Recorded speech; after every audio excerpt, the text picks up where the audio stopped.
everyone.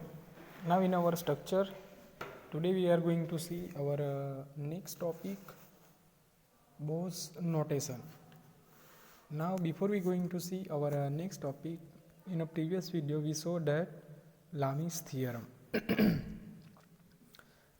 કે આગલા વિડીયોમાં આપણે જોયું હતું લામીસનું પ્રમેય, બરાબર. તો એનું સ્ટેટમેન્ટ શું હતું કે જો કોઈ એક બિંદુએ લાગતા એક જ પ્રકારના ત્રણ સમતોલ્ય બળો સમતોલનમાં હોય તો તેમાંનું દરેક બળ બાકીના બે બળો વચ્ચેના ખૂણાની સાઇનના સમપ્રમાણમાં હોય છે.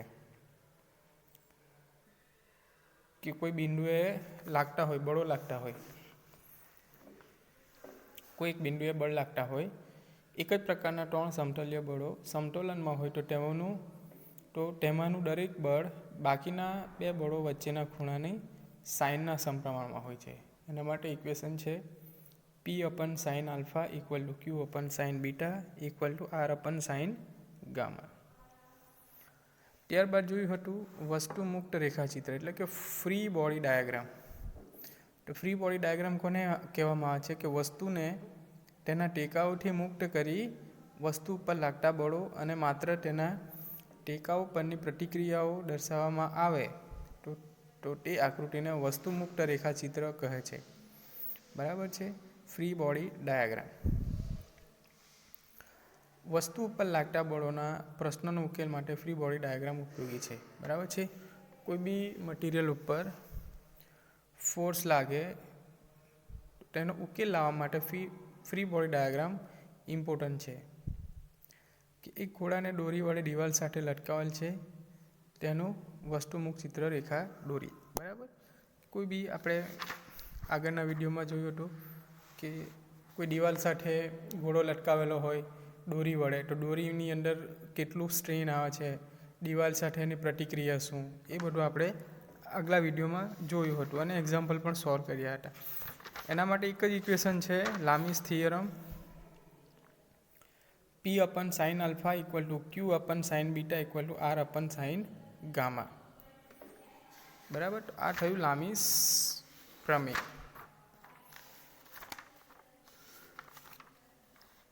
નાવ નેક્સ્ટ છે બોઝ નોટેશન.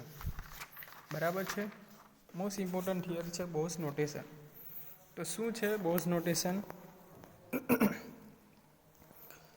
કે તંત્ર પર લાગતા બળોના અવકાશ આલેખ દોરતી વખતે દરેક બળની એક બાજુ એક અંગ્રેજી મૂળાક્ષર અને બીજી બાજુ બીજો અંગ્રેજી મૂળાક્ષર લખવામાં આવે છે. જેમ કે 50 ન્યૂટનના બળની એક બાજુ A અને બીજી બાજુ B લખી તે બળને AB તરીકે દર્શાવવામાં આવે છે. આ પદ્ધતિને બોનું અંકન કહેવામાં આવે છે. બરાબર છે. હવે બો નોટેશન કોને કહેવાય? બરાબર. કે સપોઝ કોઈ બળને દર્શાવવા માટે, બરાબર છે, કે કોઈ બળને આપણે દર્શાવવું છે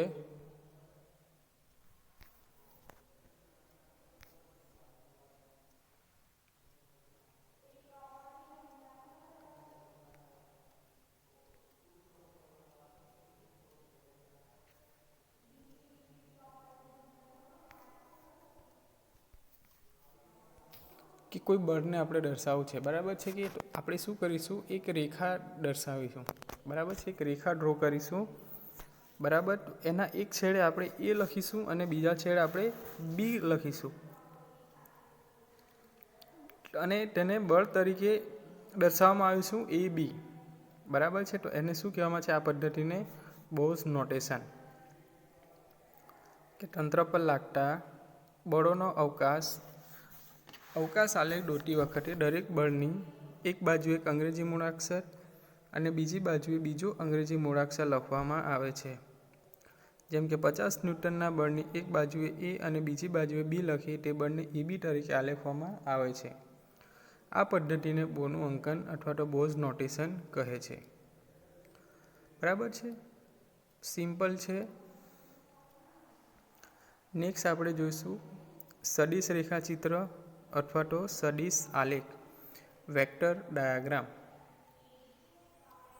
સદિશ રેખાચિત્ર અને અથવા તો સદિશ આલેખ, વેક્ટર ડાયાગ્રામ. કે તંત્ર પર લાગતા બળોનું પરિણામી બળ શોધવા માટે કોઈ એક અનુકૂળ બિંદુએથી શરૂ કરી એક બળના છેડે બીજો એ રીતે એક પછી એક બંને તેના મૂલ્ય અને દિશા સાથે દોરવાથી જે ચિત્ર મળે છે તેને સદિશ રેખાચિત્ર કહે છે, વેક્ટર ડાયાગ્રામ. તો ફિગરમાં સિસ્ટમ ઓફ ફોર્સિસ, બરાબર, આકૃતિમાં તમને દર્શાવ્યું છે એક સિસ્ટમ ઓફ ફોર્સિસ, એના માટે સ્પેસ ડાયાગ્રામ અને વેક્ટર ડાયાગ્રામ. કે તંત્ર પર લાગતા બળોનું પરિણામી બળ શોધવા માટે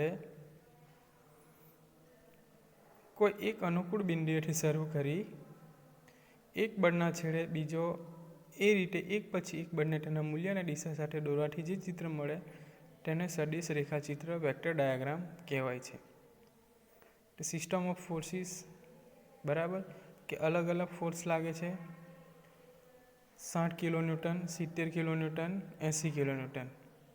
બે ફોર્સ વચ્ચે એંગલ આપ્યું છે θ1, θ2 અને θ3, બરાબર છે. એને સ્પેસ ડાયાગ્રામ દર્શાવ્યું છે, બરાબર છે, અને એંગલ દર્શાવ્યું છે અને વેક્ટર ડાયાગ્રામ દર્શાવ્યું છે. ટ્રાયેંગલ ફોર્મ થશે. તો તંત્ર પર લાગતા બળોનું પરિણામી બળ શોધવા માટે કોઈ એક અનુકૂળ બિંદુએથી શરૂ કરી એક બળના છેડે બીજો એ રીતે એક પછી એક બંને તેના મૂલ્ય અને દિશા, વેલ્યુ અને ડાયરેક્શન દોરવાથી જે ચિત્ર મળે તેને સદિશ રેખાચિત્ર એટલે કે વેક્ટર ડાયાગ્રામ કહેવાય છે. નાવ નેક્સ્ટ છે બળોના ત્રિકોણનો નિયમ, કે ટ્રાયેંગલ લો ઓફ ફોર્સિસ. બળોના ત્રિકોણનો નિયમ, ટ્રાયેંગલ લો ઓફ ફોર્સિસ.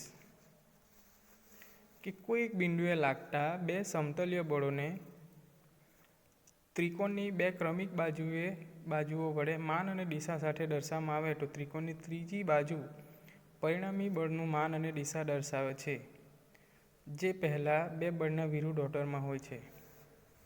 અથવા કોઈ એક બિંદુએ લાગતા ત્રણ બળો જો સમતોલનમાં હોય તો તે પૂર્ણ ત્રિકોણ બનાવે છે. ધારો કે આકૃતિમાં દર્શાવ્યા મુજબ ઓ બિંદુએ ત્રણ બળો PQR લાગે છે અને આ સિસ્ટમ સમતોલનમાં છે, બરાબર છે. સ્પેસ ડાયાગ્રામ, વેક્ટર ડાયાગ્રામ, બરાબર છે. ચાલો હવે ત્રિકોણનો નિયમ, ટ્રાયેંગલ લો ઓફ ફોર્સિસ શું છે?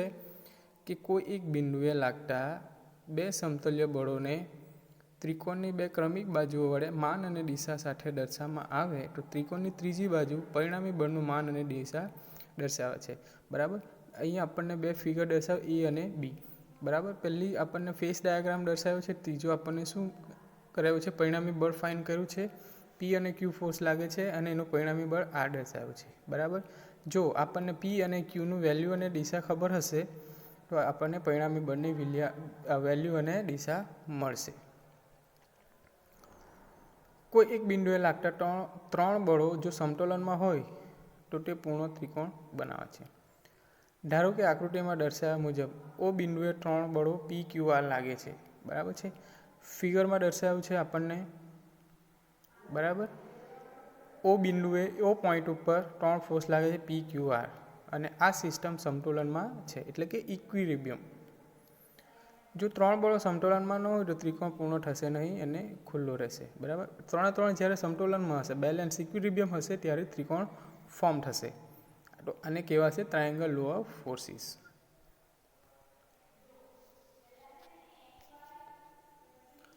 ચલો નેક્સ્ટ છે બળોના બહુકોણનો નિયમ, પોલિગન લો ઓફ ફોર્સિસ. બળોના બહુકોણનો નિયમ, પોલિગન લો ઓફ ફોર્સિસ. કોઈ એક બિંદુએ લાગતા બે કરતાં વધુ સમતલ્ય બળોને બહુકોણની ક્રમિક બાજુઓ વડે માન અને દિશા સાથે દર્શાવવામાં આવે તો બહુકોણની પૂર્ણ કરતી બાજુઓ, ક્લોઝિંગ સાઇડ્સ, પરિણામી બળનું માન અને દિશા દર્શાવે છે, જે બીજા બધા બળોને વિરુદ્ધ ઓર્ડરમાં હોય છે, બરાબર છે. ચલો હવે કોઈ પોઈન્ટ ઉપર કોઈ એક બિંદુએ લાગતા બે કરતાં વધુ આપણને ફિગર દર્શાવે છે, સ્પેસ ડાયાગ્રામ અને વેક્ટર ડાયાગ્રામ. તો કોઈ પોઈન્ટ ઉપર બે કરતાં વધુ, બે અથવા તો બેથી વધુ સમતલ્ય બળો બહુકોણની ક્રમિક બાજુઓ વડે માન અને દિશા દર્શાવે, બરાબર છે. અલગ અલગ ફોર્સ છે P1, P2, P3 અને P4. તો બહુકોણની પૂર્ણ કરતી દિશા, બરાબર, ક્લોઝિંગ સાઇડ ફોર્મ કરવાનું છે. તો તેનું પરિણામી બળનું માન અને દિશા દર્શાવે છે, જે બીજા બધા બળોના વિરુદ્ધ ઓર્ડરમાં હોય છે. આ થયું polygon law of forces. Next છે સમતલ્ય સંગામી બળોના સમતોલનની શરતો. Most important theory, very most important theory, conditions of equilibrium of coplanar concurrent forces. બરાબર.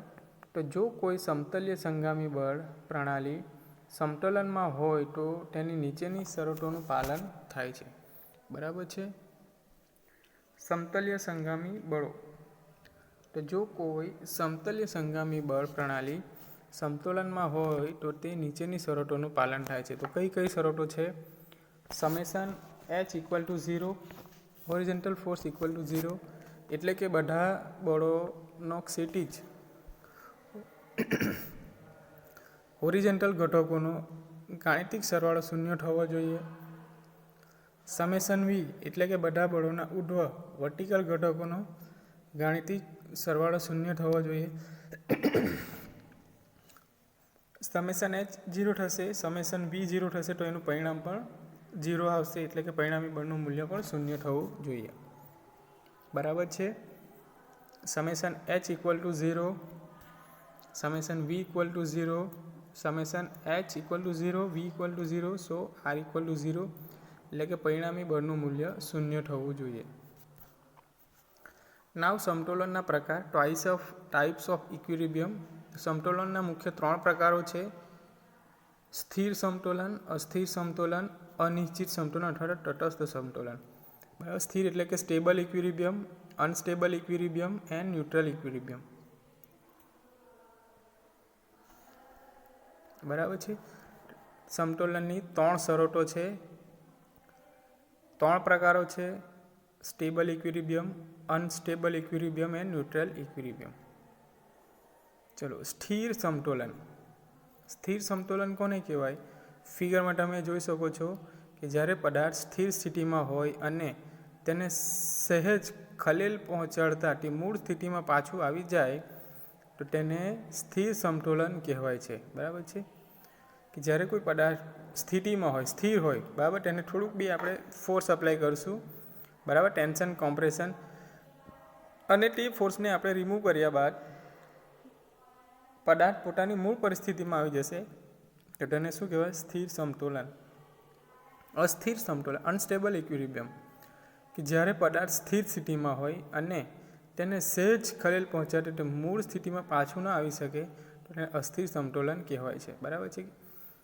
કે સ્લોપિંગ ગ્રાઉન્ડ હશે, એમાં આપણે કોઈ ક્રિકેટ બોલ હશે, એને આપણે ફોર્સ અપ્લાય કરશું તો શું થશે? એ એક પોતાની જગ્યા સ્થાનાંતર ડિસ્પ્લેસમેન્ટ થશે. બરાબર. એક જગ્યાથી બીજા જગ્યા પર જશે તો એને શું કહેવાય? અસ્થિર સમતોલન.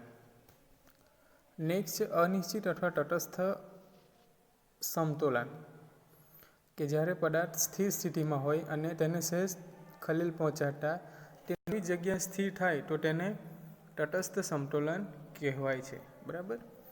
તો આ થયું સમતોલનની શરતો. તો મુખ્ય 3 પ્રકારો છે: સ્થિર સમતોલન, અસ્થિર સમતોલન, અનિશ્ચિત સમતોલન અથવા તો તટસ્થ સમતોલન. બરાબર છે. Condition of equilibrium of coplanar concurrent forces. તો કઈ કઈ કન્ડિશન છે? Summation H equal to 0, summation V equal to 0 and R equal to 0. Summation H equal to 0 એટલે કે બધા જ બળોના હોરિઝોન્ટલ ઘટકોનો ગાણિતિક સરવાળો શૂન્ય થાય. સમેશન V ઇક્વલ ટુ 0 એટલે કે બધા બળોના ઉર્ધ્વ ઘટકોનો ગાણિતિક સરવાળો શૂન્ય થાય. R ઇક્વલ ટુ 0 એટલે કે પરિણામી બળનું મૂલ્ય શૂન્ય થાય. બરાબર. અને સમતોલનની 3 શરતો છે: સ્થિર સમતોલન, અસ્થિર સમતોલન અને અનિશ્ચિત સમતોલન અથવા તો તટસ્થ સમતોલન. બરાબર છે. બોઝ નોટેશન શું છે? કે તંત્ર પર લાગતા બળોનો અવકાશ આલેખ દોરતી વખતે દરેક બળની એક બાજુએ એક અંગ્રેજી મૂળાક્ષર અને બીજી બાજુએ બીજું અંગ્રેજી મૂળાક્ષર લખવામાં આવે છે. જેમ કે 50 ન્યૂટનના બળની એક બાજુએ A અને બીજી બાજુએ B લખી તે બળને AB તરીકે આલેખવામાં આવે તો આ પદ્ધતિને બોનું અંકન અથવા તો બો નોટેશન કહેવામાં આવે છે. બરાબર છે. ત્યારબાદ બળોના ત્રિકોણનો નિયમ શું છે? કે કોઈ એક બિંદુએ લાગતા બે સમતુલ્ય બળોને ત્રિકોણની બે ક્રમિક બાજુઓ વડે માન અને દિશા સાથે દર્શાવવામાં આવે તો ત્રિકોણની ત્રીજી બાજુ પરિણામી બળનું માન અને દિશા દર્શાવે છે, જે પહેલા બે બળોના વિરુદ્ધ ઓર્ડરમાં હોય છે, અથવા તો કોઈ એક બિંદુએ લાગતા ત્રણ બળો જે સમતોલનમાં હોય તો તેને પૂર્ણ ત્રિકોણ બનાવે છે. તો આ થયું આપણું Bow's notation and triangle law of forces.